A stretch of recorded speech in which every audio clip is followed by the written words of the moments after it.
Friends, मेरे सभी साथियों को नमस्कार। आज हम बनाएंगे मलाई से पनीर और घी दोनों साथ में। तो चलिए हम स्टार्ट करते हैं। घी देखिए हमारा कितना अच्छा बना है। ये गाय का दूध था तो इसलिए ये बिल्कुल प्योर घी है और येलोइश भी है।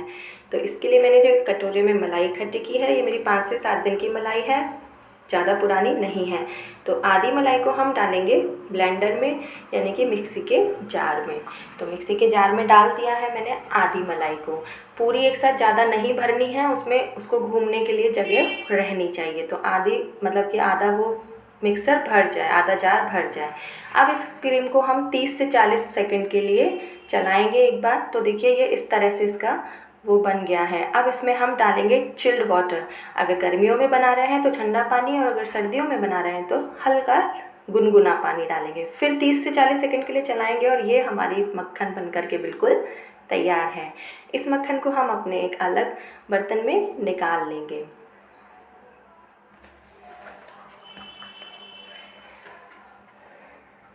देखिए मक्खन हमने अच्छे से इसमें निकाल लेना है।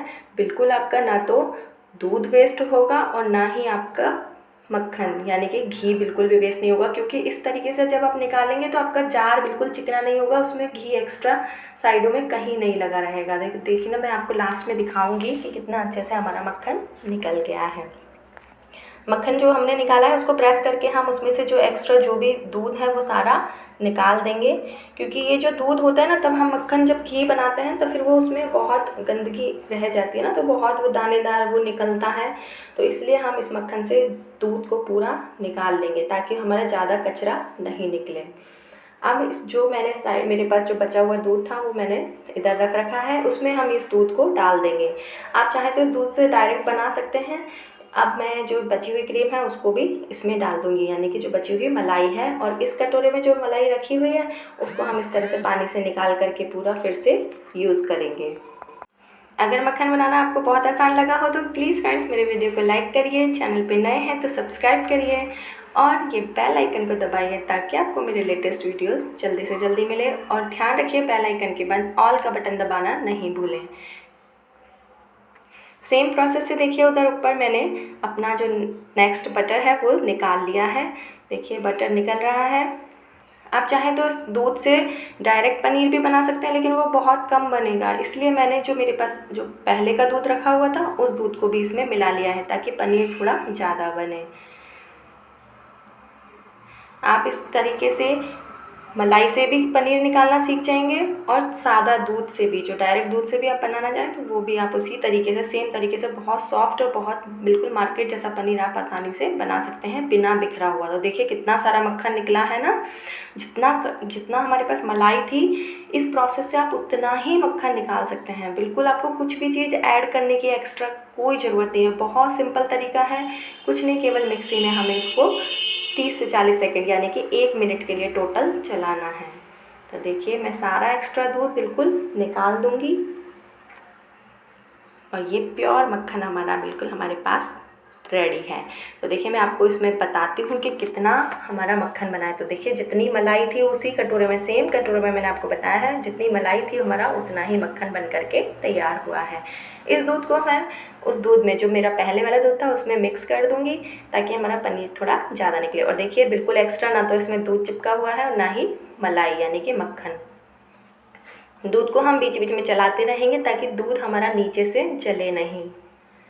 तब तक साइड में मैंने एक कॉटन का कपड़ा तैयार किया है और उस पर मैंने ये छन्नी रख दिया, स्ट्रेनर रख दिया है और उसके ऊपर मैंने ये कपड़ा सेट कर दिया है। इधर हम दूध को फाड़ने के लिए विनेगर का यूज़ कर रहे हैं। आप चाहें तो नींबू का रस यानी कि लेमन जूस भी यूज़ कर सकते हैं।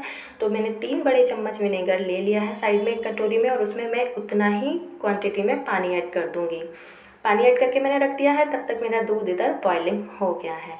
तो अब इसको हम धीरे धीरे करके इसमें मिलाते जाएंगे। दूध को आप हो सके, अगर आप पहली बार या दूसरी बार बना रहे हैं तो इस जो चम्मच है, जो स्पैटुला है, उसके ऊपर धीरे धीरे करके डालना और तब डायरेक्ट दूध में डालना। तो देखिए ये बिल्कुल तैयार है। आपको जो ये विनेगर है या फिर लेमन जूस है, नींबू का रस है, वो धीरे धीरे करके ही डालना है, एक बार में सारा नहीं डालना है, वरना हमारा जो पनीर है वो सॉफ्ट भी नहीं बनेगा और आपस में चिपकेगा भी नहीं, बिखरा बिखरा बनेगा, क्योंकि वो हार्ड हो जाएगा। तो देखिए इधर मैंने जो कॉटन का कपड़ा लिया था, इसे आप चाहे तो चुन्नी भी ले सकते हैं, कोई रुमाल है पतला, कोई भी सूती कपड़ा आपको वो लेना है। तो इसमें हम अपना पनीर छान लेंगे, ध्यान से छानिएगा फ्रेंड्स, क्योंकि बहुत गर्म होता है, क्योंकि बिल्कुल हाई टेम्परेचर पे है। इस तरीके से मैंने इसका सारा पानी एक्स्ट्रा निकाल दिया है और पनीर हमारा अपने कपड़े में आ गया है। अब मैं इसको आपको सेट करना दिखाती हूँ, वही सबसे टफ़ काम है, क्योंकि जनरली जो हम घर में पनीर बनाते हैं तो हम उसको फोल्ड कर देते हैं कि वो है ना, उसमें जो बीच में गड्ढा हो जाता है, क्योंकि गांठ बांध देते हैं ना हम उसमें। तो इसलिए हमको इसको बिल्कुल भी मोड़ना ताड़ना नहीं है। इसको हम इस तरह से एक सादा प्लेट के ऊपर रखेंगे, जितना बड़ा हमारा पनीर है। आप चाहे तो थाली को उल्टा करके उसके ऊपर भी रख सकते हैं। और देखिए पानी मैंने बिल्कुल नहीं निचोड़ा है, जितना मेरा एक्स्ट्रा पानी निकला था वही निकल गया है उसमें से पनीर का। अब हम इसको कपड़े से इस तरीके से फोल्ड करेंगे। देखिए इस तरीके से इसको चारों तरफ से, हमें जैसे कपड़ों की हम तय करते हैं, घड़ी करते हैं, उस तरीके से हमने इसको फोल्ड किया है, ताकि बीच में इसके जो गड्ढा हो जाता है ना, वो नहीं होगा। तो देखिए चारों तरफ से हमने कपड़ा इसमें इस तरह से घड़ी कर दिया है, तय कर दिया है।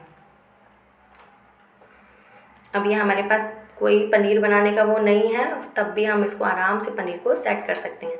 अब इसके ऊपर वेट हमें उतना ही रखना है जितना कि हमारा पनीर है।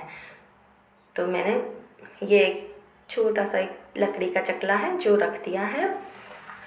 तो देखिए अब मेरा पनीर सेट हो गया है। पनीर पता है हमारा हार्ड क्यों होता है? क्योंकि हम उसमें से जो पानी होता है ना वो पूरा निकाल देते हैं, उसको कुछ ज़्यादा ही पानी निकाल देते हैं, तो उस पनीर में क्या होता है, बिल्कुल मॉइस्चर नहीं रहता और वो बिल्कुल हार्ड हो जाता है।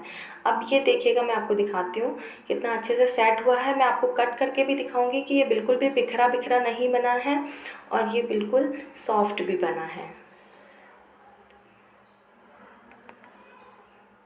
तो देखिए बिल्कुल अच्छा पनीर बना है। जब हम इसको 1 घंटे के लिए और रेस्ट करके रखने देंगे फ्रिज में, तो ये और अच्छे से सेट हो जाएगा।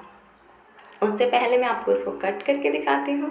तो देखिएगा, ये देखिए बिल्कुल चिपका हुआ है ना, बिल्कुल बिखरा हुआ नहीं है पनीर। और मैं आपको इस तरह से काट के भी दिखाती हूँ। आप चाहें तो इस तरह से डाइस काट के, या फिर जैसे भी आप चाहें, जिस भी शेप में आप चाहें काट के इसको आराम से बना सकते हैं। आप चाहें तो उससे चिली पनीर बनाइए। मैंने उसका वीडियो अपने डिस्क्रिप्शन में आपको लिंक दे दूँगी। मैंने उसका वीडियो भी बनाया हुआ है, अपने चैनल पर डाला हुआ है। और पनीर की नई रेसिपीज़ के लिए आप मुझे कमेंट करके बताइए, मैं आपको और नई नई रेसिपीज़ बताऊंगी। तो चलिए हम चलते हैं अपने मक्खन को पिघलाने, यानी कि मक्खन को घी बनाने के लिए। तो मैंने इधर एक बर्तन में रख दिया है मक्खन को, और उसके मैंने गैस को ऑन कर दिया है। गैस को मैंने मीडियम लो फ्लेम पे ही रखा है, क्योंकि हाई फ्लेम पे बर्तन भी जलेगा और हमारा घी भी। इसको हमें बीच बीच में कंटिन्यू चलाते रहना है। घी को आपको इस तरीके के बर्तन में रखना है, ताकि वो ज़्यादा मतलब कि अगर घी इतना रहेगा जितना कि बर्तन है, तो फिर बाद में वो घी बाहर निकलेगा, क्योंकि उसमें जो बुलबुले बनते हैं तो वो बाहर निकलते हैं, उफनता है वो दूध की तरह। तो इसलिए आपको थोड़ा सा डीप बर्तन लेना है, जिसमें कि हमारा मक्खन बाहर नहीं निकले। तो देखिए इसको आपको अच्छे से बीच बीच में चलाते रहना है, ताकि जो नीचे लग जाता है उसको आपको चलाते रहेंगे तो आपके घी में स्मेल भी नहीं होगी। तो ये देखिए जो वाइट पोर्शन जो नीचे दिख रहा है हमें, यही वो जो एक्स्ट्रा दूध जो हम लोग नहीं निकाल पाते हैं पूरा, वही होता है। तो ये दूध अच्छे से अभी जल जाएगा ना, तब फिर बाद में, यानी कि ये हल्का ब्राउन हो जाएगा, गोल्डन ब्राउन तब तक हो जाएगा, तब तक हमें इसको पकाना है। क्योंकि अगर ये कच्चा रह गया तो दूध में घी में हमारे जो फफूंद टाइप का थोड़ा थोड़ा आ जाता है और वो जल्दी ख़राब भी हो जाता है। तो हमें इसको तब तक पकाना। देखिए ये बिल्कुल जल गया है, नीचे वाला जो पोर्शन है वो बिल्कुल गोल्डन ब्राउन हो गया है, यानी कि अच्छे से पक गया है घी। अब हम अपने घी को ट्रांसफ़र कर लेते हैं किसी भी बाउल में, बर्तन में, बाल्टी में, जिसमें भी, डिब्बे में, जिसमें भी आपको रखना है आप उसमें इसको ट्रांसफ़र कर लीजिए। तो मैंने छान लिया है और देखिए कितना घी अभी मेरा उसमें और बचा है। तो इतनी सी 1 कटोरे मलाई में हमने कितना सारा घी भी निकाल लिया और साथ में पनीर भी। Thank you for watching.